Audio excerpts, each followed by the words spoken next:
I wanted to open up the session today with a question to everyone in the audience, and I just wanted to see what your thoughts are as to what is a syllabus to you as a professor, or from the perspective of a professor or a student, because we all, I'm sure we all have taken classes in the past. If we can go around real quick and just share what your perspective of what a syllabus is to you. Um, yeah, I guess for me, I mean, it's just a central location of everything that has to do with the course, policies, schedule, how things are going to be graded, contact information is basically everything you need to know for the course. Books, textbooks, requirements, assignments, things like that. Definitely, that's a great answer. It covers a large spectrum, right, of everything that's going to take place within the course. A great answer. Anyone else wants to chime in? I see Ahmed. You want to go ahead? Yeah, so I think the syllabus is considered as the like a contract between the professor and the students, and it has to include everything: contact information, the tentative syllabus, and also the attendance policy, and also the exam policies. If any one of the student could not attend any one of the course of the exams or the quizzes, so has policy for that, so it must be included in the syllabus. Wow, you said something. You said a key word there. My ears went up. Yeah. You said contract. Yep. I love it. Contract, right? Contract between the professor and the student, Yes. right? And at the end, as with any contract, there's a party has to fulfill their end of the contract, and both parties have to fulfill their parts in the contract. And a lot of the contracts, you have to sign off, right? There has to be a way, back in, if you go way back in time, sometimes you had to put your blood on something, right? Or Oh yeah. right? So it's very serious, and the contract is a very serious document. Thank you for that, Ahmed. Anyone else wants to jump in? I think it's more clarification between the student and the professor, like what is your expectation as a student? What's my expectation as professor from you guys? So for me, like clarification between professor and student. Wow, that's a big one. Clarification. Professor Lee, thank you for that. And that's very difficult, right? Because there are like Professor Liu mentioned, there's so many, right? There's a lot of things you want to include, and sometimes things can get lost in the translation or in the amount of the verbiage, and so they could be overwhelming sometimes for some students, right? Anyone else wants to jump in and take a swing at it?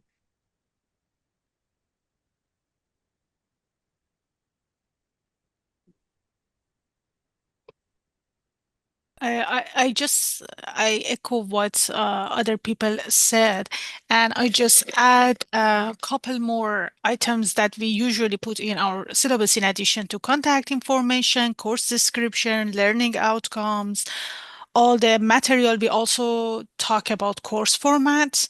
For example, if it's in person, hybrid, asynchronous, what are the expectation on each type of course format, what are the course communication format, all the activity assignments, grading policy, and we usually have some mandated policy, college-wide policy. For example, the policy regarding academic integrity, Office of Accessibility, those are usually included in all the course syllabus, and then the instructor also add their own policy.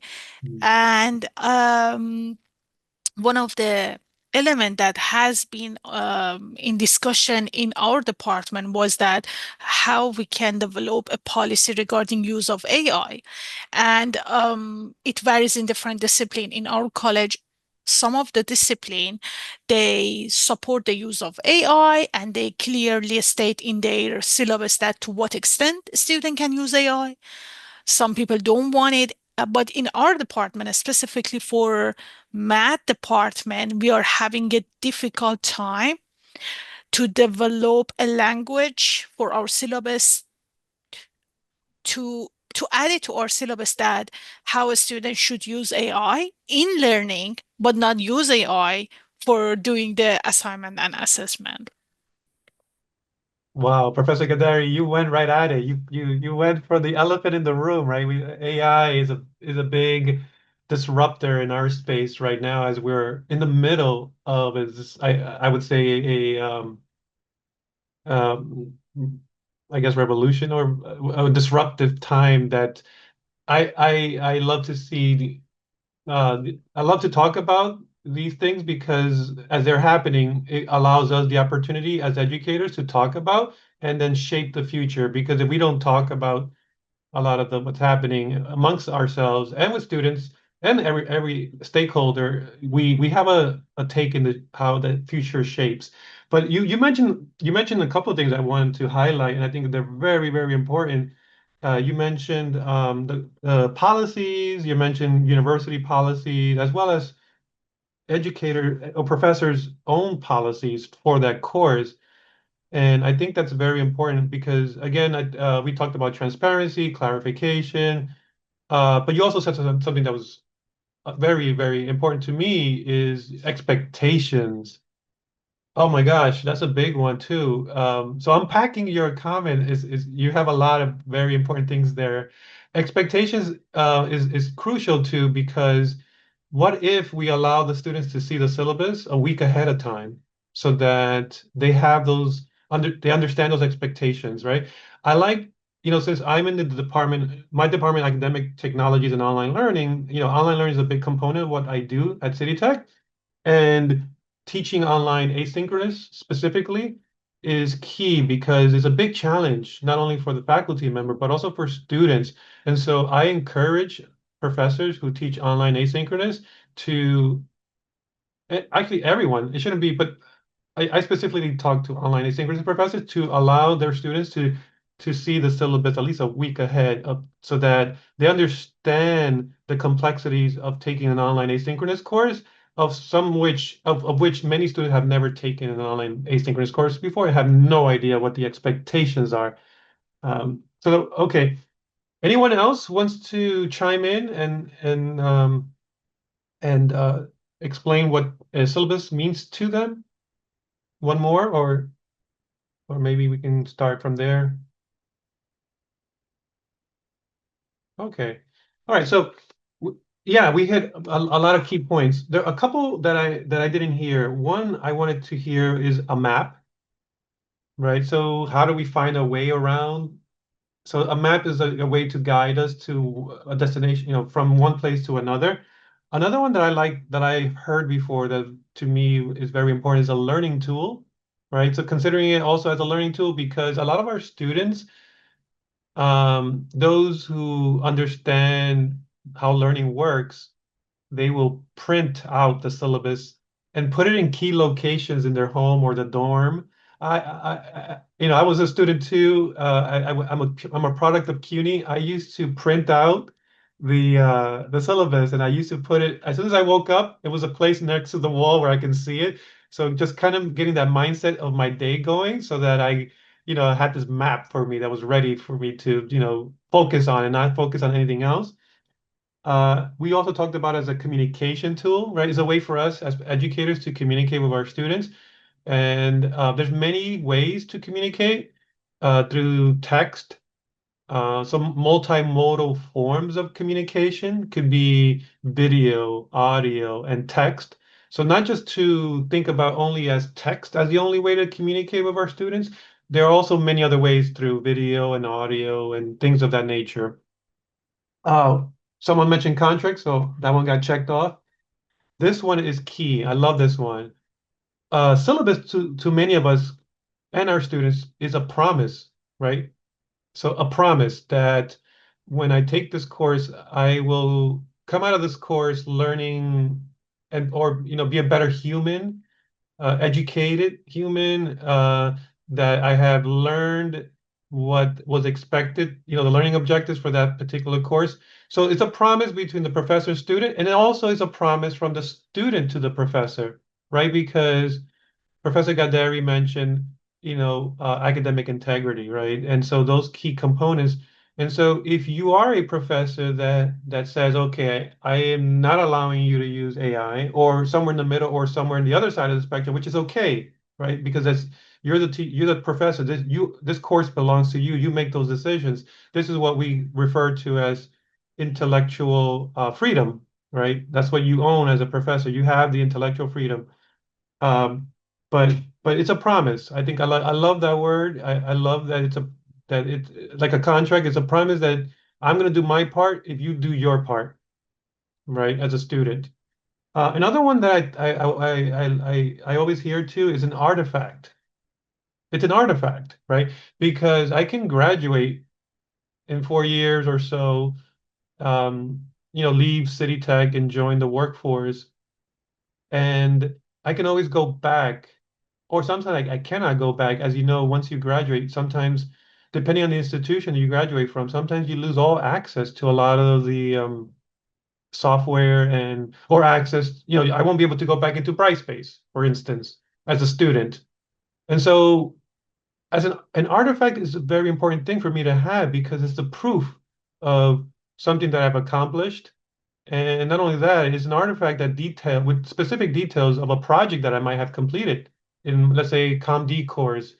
I completed this all amazing project, and I want to go back to that project and share with my employers, or take that project and put it into my portfolio, right? As I'm building my portfolio, so my employers can acknowledge me and acknowledge the work that I've done, because it's very difficult as a student. As we all know, once you graduate with the minimal experience that we have, we refer back to a lot of these projects that we've done in our college years as experience, right? That we can demonstrate to a potential employer and they might hire us, right? So an artifact is a key component. And the last one I want to mention, but I think it was already mentioned, is it's also a course schedule. It's a way for me to understand, again, based on the modality of the course, specifically online asynchronous or online synchronous, when are we going to, well, sorry, online synchronous, when are we going to meet? Or a hybrid course, when do we meet in person? When do we meet either synchronously? So it helps for the students to understand, when are we meeting? Is it in person or is it on the internet, on Zoom? So these are just, uh, you know, I think this word cloud, or I guess that we just this exercise, I think was interesting for us to understand a lot of the things that encompass what a syllabus is. Okay, so with that, I just wanted to talk a little bit about Simple Syllabus, and it's a tool that we procured here at City Tech, and it's a tool that allows you everything that we just talked about today. Um, the key components that I love about Simple Syllabus is that we as educators already have a heavy workload. I mean, you wear so many hats.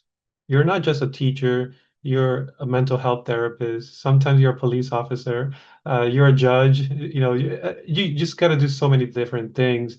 And one of the things I like about Simple Syllabus is that it will allow you to have all those policies that Professor Gadari mentioned, those college-wide policies that otherwise, if you didn't have a tool that will have it there for you, you would have to go and look at the website. You would have to go to City Tech. Okay, has a policy changed from last year to this year, or from the last semester to the current semester? It's a lot of having to go in and digging and researching a lot of these policies that the school have. So for that, Simple Syllabus is centralizes a lot of these sections. So a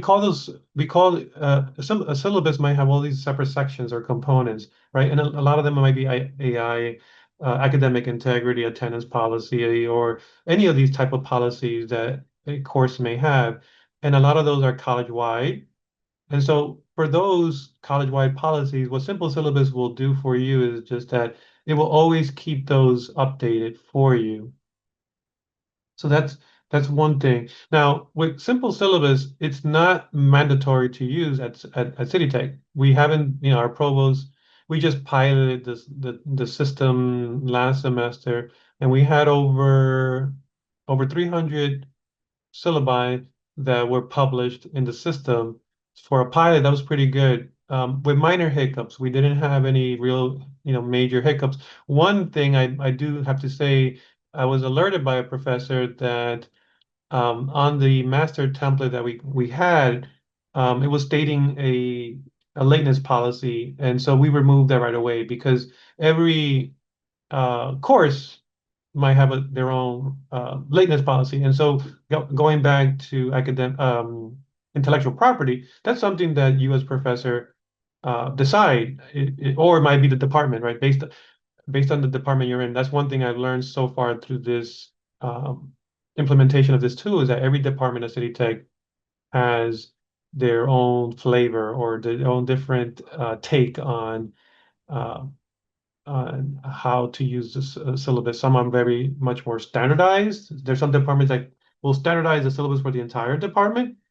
And then there's some departments that are, okay, you're the professor, you decide how that syllabus will look like. It's much more up to the professor, which is fine, So with that, I want to share my screen real quick just to show you. And again, I don't know if you have used Simple Syllabus before here at City Tech or in other institutions, but I just wanted to have like a little conversation, what your thoughts about are. And so I will do a little quick tour of how it looks like. And then we'll have a discussion, talk and questions, and see what you think about Simple Syllabus at City Tech or anywhere in CUNY. There are other institutions at CUNY that are using Simple Syllabus. I know your college is one of them, and I forget there's others that are using Simple Syllabus, but it's not adapted. It hasn't been adopted at CUNY-wide. So Simple Syllabus can be found on your Brightspace landing page, and you'll see it here at the top on the blue nav bar. And so that will take you in. But if you go directly into the course that you're teaching, that will, right, so if you go to the course and you click on the course that you're teaching, and well, this is not an actual course, but when you go into your course, you will also have at the top at the nav bar. And when you click on syllabus, it will be specific to that course.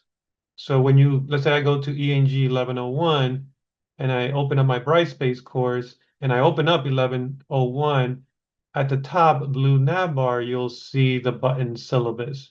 And then from there, when you click on it, it will take you directly to the ENG 1101 syllabus. And so that's how you find Simple Syllabus. Another way to locate Simple Syllabus is if you open a new tab, and I forget the direct URL, but you can just type in City Tech. You can do a Google search, City Tech, Simple Syllabus. And the first one up is you can see CUNY, New York City College of Technology, Simple Syllabus.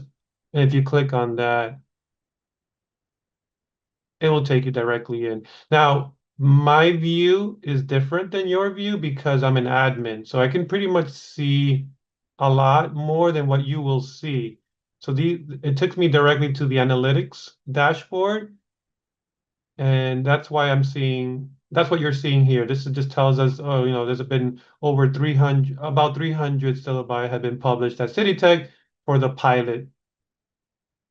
And so that's that. But if I go up here to the top left-hand corner, I can go to the syllabus library. This is what most people will see. This is the landing page for Simple Syllabus at City Tech. And what is showing here is that it's broken up into 4 schools. We really have 3 schools, but we're treating the library as the 4th entity. So you'll see the library, School of Arts and Sciences, School of Professional Studies, and the School of Technology and Design. And so within each of these schools, you can go in and then you can see a library of syllabi for that specific school. At the landing page, you can see that you can see all the syllabi that were published here at City Tech. So this is right here is all 300. And we talked about an artifact. So if a student were to log into Simple Syllabus at CityTech, they have the option of seeing all syllabi through the 4 years of the journey at CityTech. They can go back in time to freshman year, sophomore year, and see the projects that they worked on so that they can build their portfolio for their employer. So that's one of the things we mentioned, right? Being an artifact, not only for faculty, but for students, so they can go back in time and see, oh, that's right, I did this amazing project in my ComD course. Let me look at it closely at the syllabus, open it up, take that information and plop it into my portfolio. So, so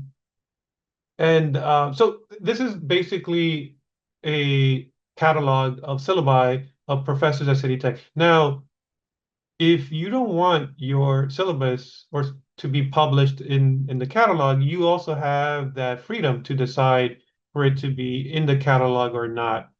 Or if you want it to be visible in the City Tech library of syllabi, you can, and you only want certain sections of the syllabus to not be visible, you also have that flexibility to just hide a specific section of that syllabus. So real quickly, we're going to look at one, just a random one here. Let's take a look at the architect here, architectural technology, just to see how a syllabus will look once it's published. So right away at the top, you can see it has the City Tech logo. You have a lot of this information is pre-populated from the registrar.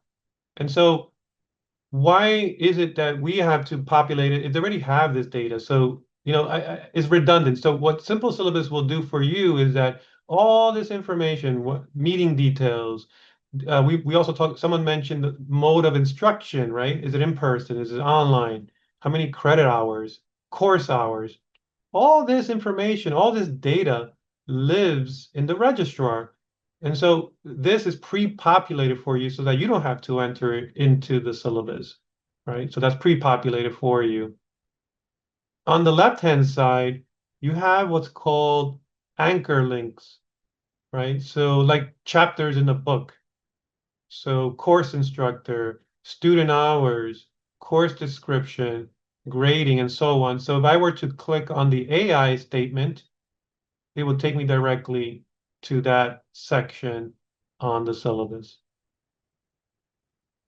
Okay? And so that is part of the navigation structure, right? If students find it hard to navigate, they're not going to use it, they're not going to be happy. They want to be able to jump directly to the part on the syllabus that they're looking for information on, right? And so they want the clarity. We talked about clarity. A lot of these components or sections are for you to enter your information, such as the course instructor. In this case, Professor Gabriel Smith added his photo, right? And one of the key things, as we all know in the business world and corporate world, is first impressions matter, right? As we meet each other, within the first 3 minutes, I'm making a decision in my brain whether I'm going to trust you or not, right? So a student who is looking at the syllabus on day one of the school year or the semester, they're making a decision. And not only from the photo and information within the syllabus, sometimes they even go to Rate My Professor, they'll look you up, or they'll speak to other students and they'll ask you, oh, did you take Professor Liu? Did you, how was he? Did he, how rigorous is the class? And they like we talk amongst ourselves, they also talk and they ask, how was your experience with Professor Liu's course? Right? What did you get out of the course? And that information factors in their decision when they're selecting their courses, as and also making a decision how seriously to take your course, right? So this information is very crucial to the attitude that the student will bring into the course, the mindset that they come in with the course, right? a lot of the times there's misinformation, word of mouth. And so, that happens, and that should be taken care of in day one, right? Or even before day one, because they can look at the syllabus. And if you've done a well done syllabus, a lot of them maybe those misinformation can be handled on the syllabus or on day one when you speak to them directly. Okay. I'm going to open up for question in a moment. I just want to go real quick through this syllabus. As you can see, student hours or office hours, right? Is it by Zoom or is it in person? That information should go here. That information is not pre-populated for you because that's for you to decide, right? That's for you to enter into the syllabus. The course description, that gets carried over from the registrar, but you as a professor are able to modify and change. The grading, obviously, that's on you, depending if your department has a standard rubric or grading schema that they use. And so that might be left to you to decide or your department to decide. And that's what's important here. Based on your department, we've selected champions within every department to have control of the master template for your department. So what that means is that there could be one person in every department that can customize the master template for your specific department, right? If your department is one that focuses on standardizing the template, then that person has full control of how to standardize your department template. If your department is more like you're the professor, you decide, much more of the a little bit of the wild, wild west kind of mentality, not was a bad, but more of it falls onto the professor to decide all these decisions, then you will have more of a blank template that you will enter that information yourself, and it's not determined by your department. As you can see, we have some that are college-wide, and you are not allowed to change. And so there's some, well, the AI academic integrity, you can change it, but we offer we would offer 3 options as a template or a boilerplate, because sometimes it's hard to verbalize what you're trying to say. So what we did for the academic integrity is we offered you 3 options, and then you can decide from one of the 3. So the first option was you allow AI.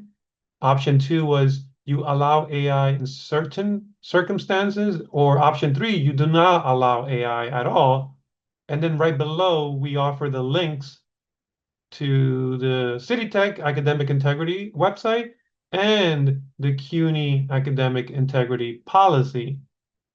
So for this section here, all you really have to do is either decide one of the 3 options, choose the option that fits your best fits your teaching style, edit if you wish, or leave it the way it is, and then that's it. You can publish it. Oh, sorry, here it is. This is the one I was referring to, right? So the option 1, option 2, and option 3. In this case, this professor left all 3 options, which they were supposed to select one, right? So that can cause confusion, right? So that's why I had this little blurb here at the top, select only one, or add your own. Maybe I should put that there, add your own, right? So that it's a starting point for you to think about your AI statement in your classroom. And the last thing I want to say before we jump into questions and comments is, let me go over here to this window real quick. I just want to show you real quick how it looks like for someone who's a template editor. I'm going to stick with ComD because they're such an interesting group. So I'm just going to go to the communication design department template. And now if you are someone who you would volunteer for your department to become that, representative for your department, this is where you would edit the master template for your department, right? So here you see every component. You can add components as you see fit. You can reorder these components in the sequential order that you would like to see them in. You can reset.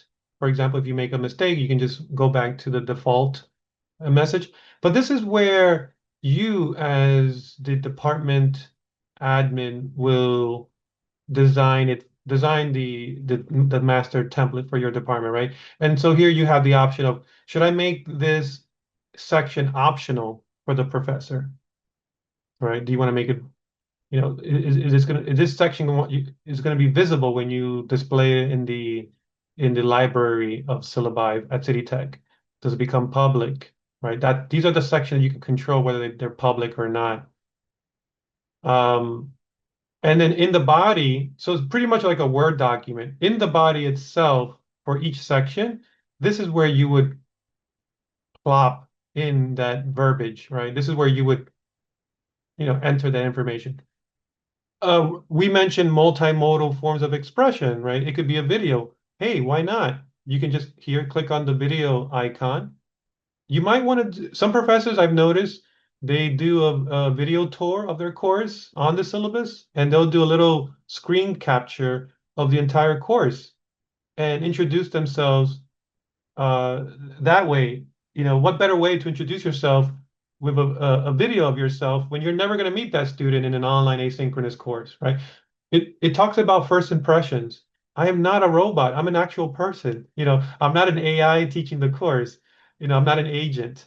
So humanizing the experience is also an opportunity that you have with the syllabus. So you can go in here, hit the insert video, record your video on your phone, or use Zoom, or use if you have any questions regarding which recording tool and how to do the recording, I'll be happy to sit down with you and help you do a recording, just to have that first impression with your student. You can also insert images. Again, if you don't want to do the video thing, it's okay. You don't have to. But you can add a video, sorry, a photo of yourself, and a photo. What they say, an image is worth 1,000. It could really make that human to human connection with your student.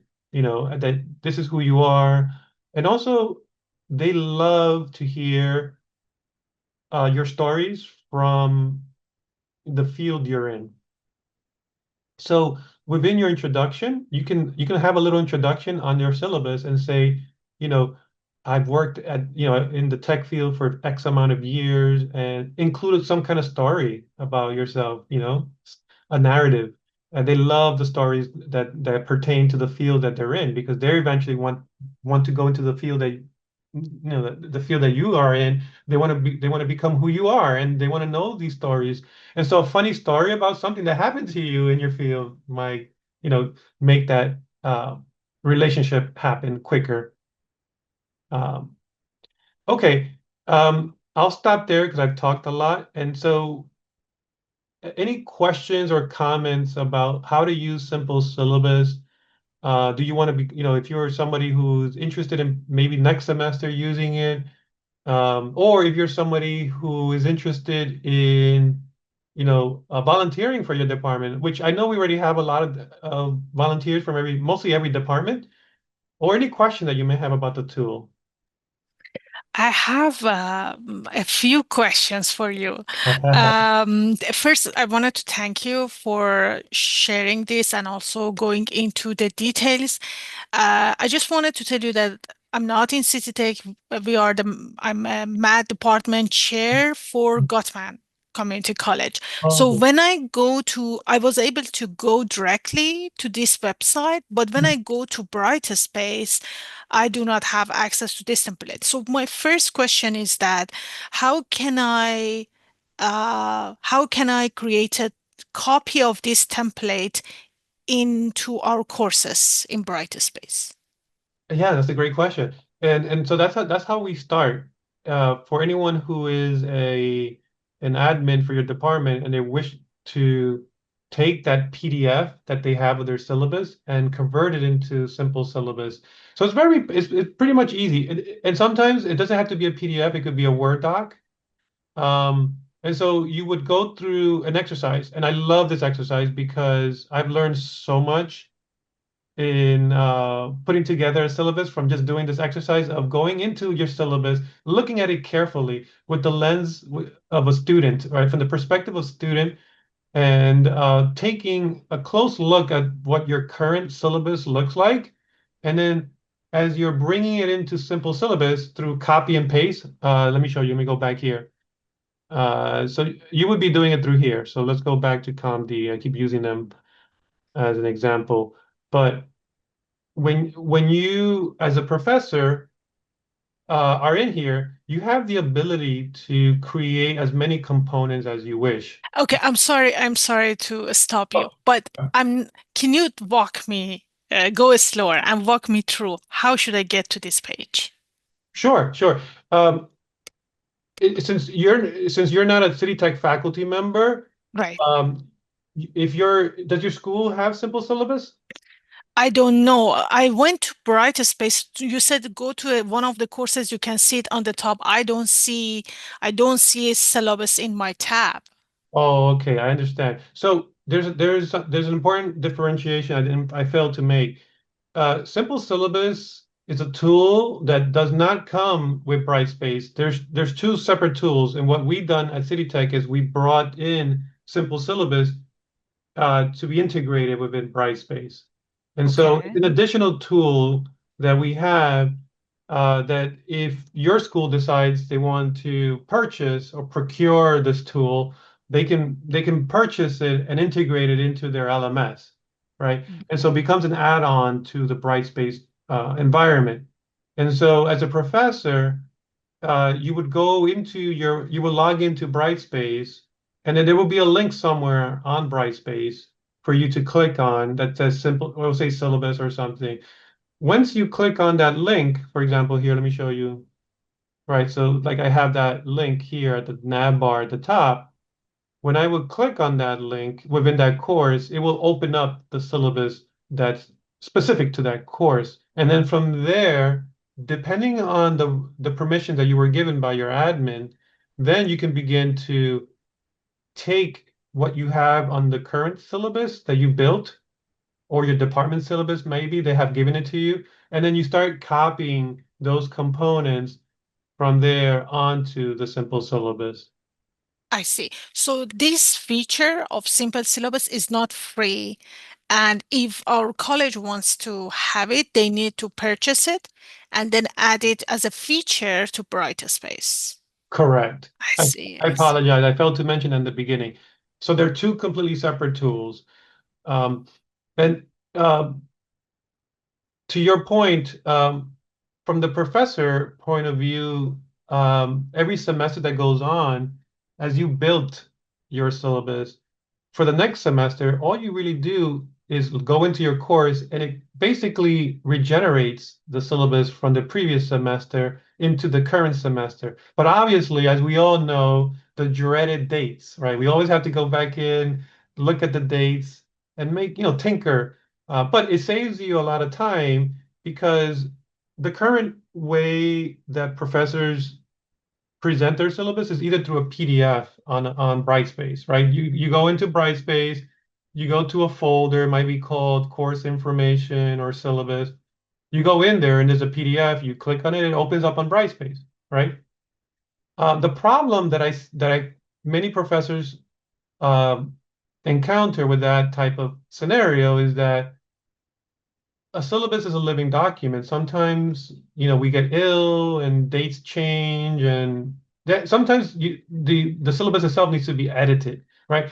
PDFs are sometimes hard to edit, and the reason why we have PDFs on Brightspace is because PDFs are pretty good at maintaining the credibility of the document, right? Because only you can change it, right?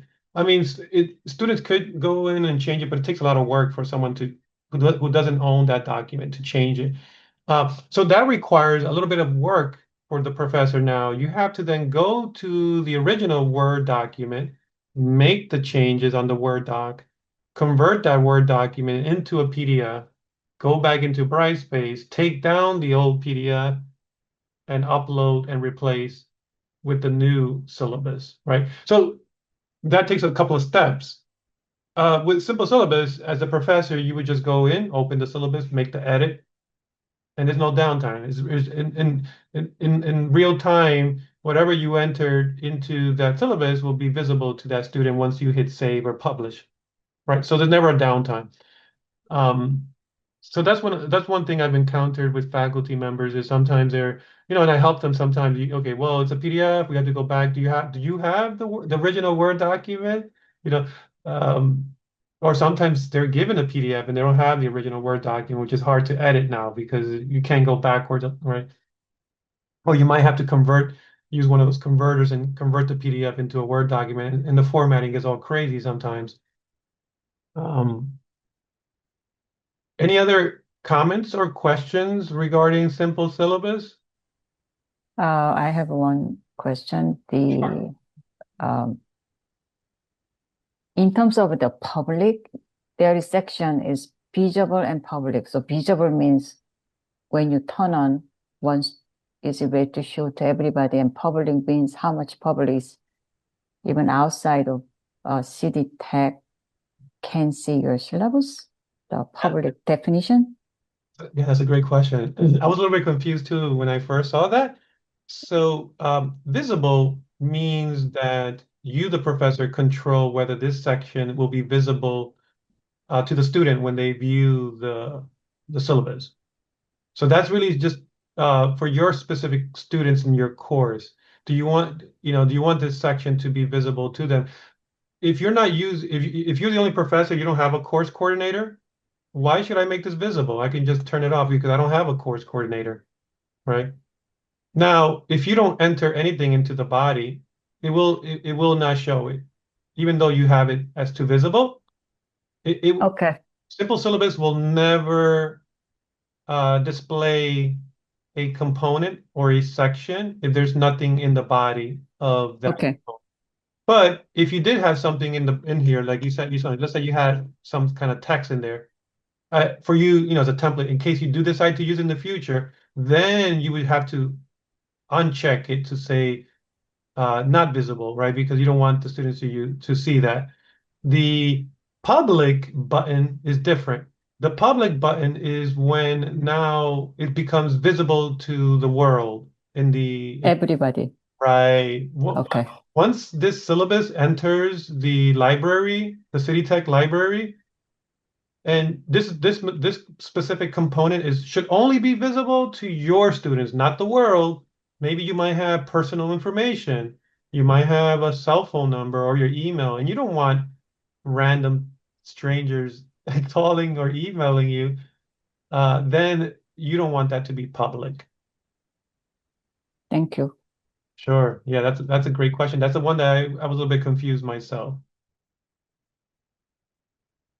Right.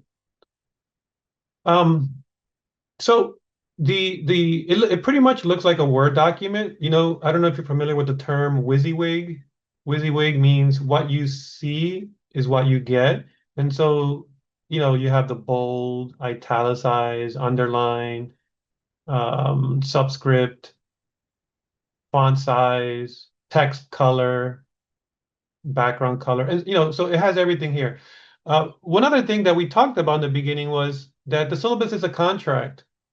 With Simple Syllabus, every student in your class, if you decide to use a tool in your class, every student who reads the syllabus and they scroll down to the bottom, they will have to sign off like a contract that they read and they understand the rules of the game.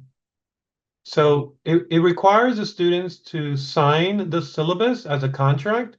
It also will let you know what are the hotspots on your syllabus. And I think we all kind of know what the hotspots are. In most cases, is usually the grading, right? What the schema, or usually those are the hotspots. So what Simple Syllabus will do for you is that it will tell you well, student A read through 20% of your syllabus, 40% or 50%. So it kind of tells you exactly how far did they go as to how much did they read through the syllabus. And so it might say 100% and signed, and that's what you want. And if you're having difficulty getting everyone to sign the contract, there's also a feature, there's a button on Simple Syllabus that will remind the students to, hey, you know, I saw that you read through the syllabus, but you forgot to sign it. And so please go ahead and sign it because it's required. And so it will help you, it will track for you who hasn't yet signed it, and then you can click the button and it will just automatically email uh, and remind those students that they need to sign off the syllabus. So that's another interesting feature with Simple Syllabus.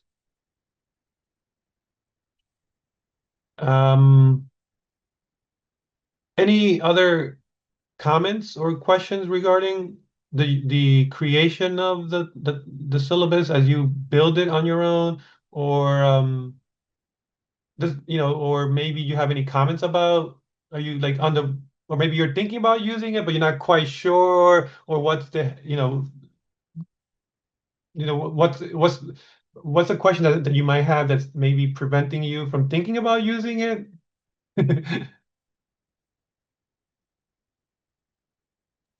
Actually, it looks very good and it benefits us a lot if we create it. I just need to convince our college or our university to purchase it.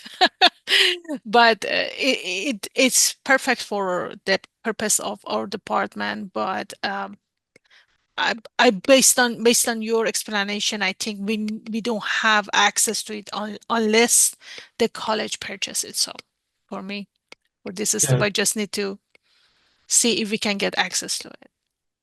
Yes, we're in that stage right now where we're piloting the tool and making a decision, is it worth the time and effort put into it? And like any other implementation or any project, we always go back to the faculty and students because those are the end users, and we really want it. We really want the purposeful use of technology, not just because it's, hey, the next new shiny thing that's out there, you know. And we understand that faculty fatigue is real. Mhm. It's a real thing, and most people do not understand. And so, what can we offload to help you focus on the more important things, right? So in this case, a tool like this, what does it offload for me? Well, a lot of this every semester, worrying about what's the new policy on this, or making sure that I have the correct link to academic integrity policy, because it changes with AI now. Everything is changing so quickly. And so as a professor, the last thing that we want for a professor to encounter is a great challenge. And so one of the sections that I really wanted to standardize across the college is the assignment, the lateness on assignment submission policy, which really belongs to the faculty or the department, right? Sometimes the department might have a department policy, and sometimes it might fall on to the professor to decide, right? That make that decision. Am I going to accept late submissions? That's for you to decide, right? But there should be something that talks about lateness or submitting late work. There has to be something there because transparency, right? We want the students to understand that I am not going to accept any late work if that's who you are, right? Or I only accept late work, maybe, or you'll lose 5 points every day that it's late. Whatever your policy on late work is, it should be stated in your syllabus. Right. I have a couple of questions based on what you just mentioned. My first question is that regarding policy, so You said this is a pilot that you are doing right now in City Tech. Correct. Do you provide, in addition to this simple syllabus, do you provide a document, whether PDF or Word document, to the student? Oh, yes. So you mean, let me make sure I understand your question. Are you asking that the students with Simple Syllabus, as they access the course syllabus, will they be able to download the syllabus as a yes? So the answer is yes to that. So when the student logs in into their course and they access the PDF or the syllabus, sorry, they access the syllabus through Simple Syllabus, they can print and download the syllabus to their computer or to their printer and then have a physical copy on their hands. Perfect. Thank you. And my other question was about policies. In the past, in our template course syllabus, we write down the policies. There was no link. All the academic integrity policy, any college-wide policy would be written down in a Word document, PDF document. So there would be no changes. So let's say if the course is offered 2012, the policy that was in place in 2012 is in that document. However, now by moving toward inserting a link, the policy keep changes. So if the course, let's say, is 20, let's say now is 2025, and we put the link, and then in 5 years, the policy changes. If they go back to the document, then the policy is not the policy at the time. And that has created a question in my department that people believe that we should not put link to the policies because this doesn't show the policy at the time that course offered. I wonder if this has been raised in with your faculty and if there is any consideration regarding that. Yeah, Professor Gaderi, that's really at the heart of the problem that we were encountering at City Tech is that from my position as in the academic technologies and online learning department, we have to certify faculty members, and for that certification process, we go through the course together, one-on-one with the professor, and we look at the syllabus, right? And a lot of the times, the syllabus had information like how you have stated that no longer pertains, it's no longer valid, it's incorrect or outdated, and it was pointing to wrong information. And so we were then brainstorming how can then we, as an institution, provide links and standardize those pages on our website where that's where we're always going to keep the most up-to-date document for the school. And so what we did in this case for the academic integrity, let me go back down here, links right here. We made sure that we were pointing to links that we knew the school was actively maintaining. So you have to make that decision of making sure that if you're going to use a link and you're going to standardize that section of the syllabus on Simple Syllabus, you have to make sure that the source that you're linking to is being maintained, properly maintained, and then always providing accurate information. Otherwise, you're going back to the problem, which is the information becomes outdated and so forth. Another thing that we played around with is what we call evergreen documents, right? Evergreen documents that we maintain and making sure that they're always up to date is that same point that you're making. Sometimes if we point to a PDF, because I can easily attach, we can attach documents and put a link to an attachment they can download in that way, but it's no longer dynamic, right? Because that document is pointing to an actual file for them to download. That file is an orphan, it's not connected to whoever is the author and making those updates. So it's disconnected and it's not dynamic. And so for that reason, we went with the link structure, the idea of going to a link that's evergreen, that we make sure that it is always being updated with the correct information so that our faculty members do not have to go and dig through our website looking for the correct information. Another quick example is our student hub. We have one of my favorite pages at City Tech is, let me see if I can find it, is a student hub. It was curated by a faculty member from Faculty Commons, Shelley Smith. And it's one of my favorite links because it's a one page for our students to find all the information that they're going to need. And so I love this page so much that I copied the link and I standardized it on the Simple Syllabus. Because at City Tech, we have an abundance of resources for our students. And the problem that I noticed as I joined City Tech is that there's so many resources. There's SEEK program, there's ASAP, there's ACE, there's Student Success Center, there's a library. There's all these amazing resources for students to get involved and to use that resource so they can become successful students in our class, in our school. But for them to find this information, sometimes it's hard for them. So what we did was we put together the student hub of everything that they're going to need in one page.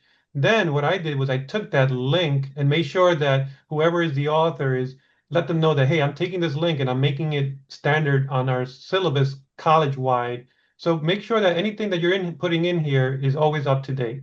So once I got the approval and I understood that this website, this page is always being updated with the current information, then I felt, okay, now I feel like I can put it into our Simple Syllabus that will be college-wide. Thank you for sharing that. My last question is, you said that this is a pilot. I was wondering how long have been you using Simple Syllabus at City Tech? Sure, yeah. We used it for summer 2 as a test, and then we're piloting now for fall 2025. And then from after that, we're gonna take a closer look and interview our faculty, interview our students, and get feedback, and also interview department chairs as to see how it worked for them, where are improvements needed, and then continue there, and then eventually we present to the provost our findings, and if our faculty tell us it's a green a thumbs up, and our students tell us it's a thumbs up, then we can consider it as long-term use. But again, we always have to dial in to our faculty members because they're the end users. If they're not using the tool, then what's the purpose of buying things if they're not going to use it? That's the way I've always thought of technology. It has to be purposeful with the mindset that we always have to take consideration of the end user all times, that they're happy with the tool and they're using it, and that it's helping offload a lot of this, work that they could be otherwise focusing on other more important things. And is it expensive feature to purchase for the college? Is it a one payment for the feature, or it depends on the size of the college, size of faculty, size of users? Sure. Yeah. No, I can provide you more information on our contact with Simple Syllabus, and it does depend on the size. They always do the FTE numbers, and the initial payment, and then after the initial payment is more, it's a lot less because then it's just maintaining the data that's being stored. So once you pay the initial front cost, thereafter is just more like a subscription type of I thing. see.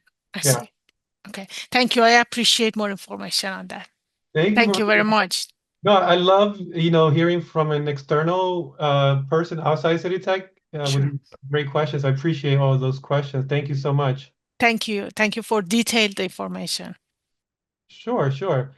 Okay, if there's no any other questions, I will stop here. And again, thank you all for, taking a Friday off and joining us in this conversation. I hope you found it informative. And if anyone here needs any more information, feel free to email me or contact me. My email address is Jose, Jose, dot Diaz, Diaz, 944 at citytech.cuny.edu, and I'll put that in the chat for everyone.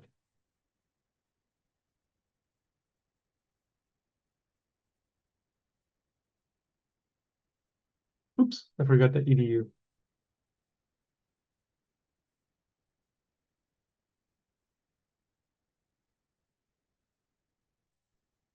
All right, well, thank you all for joining. My email's on the chat in case you would like to copy it from the chat. And thank you for joining. And we usually meet every Fridays for our elevatED workshops. The next one is, I believe, the following next week, Friday. I will send out an email reminder for everyone. Thanks again, and have a great weekend.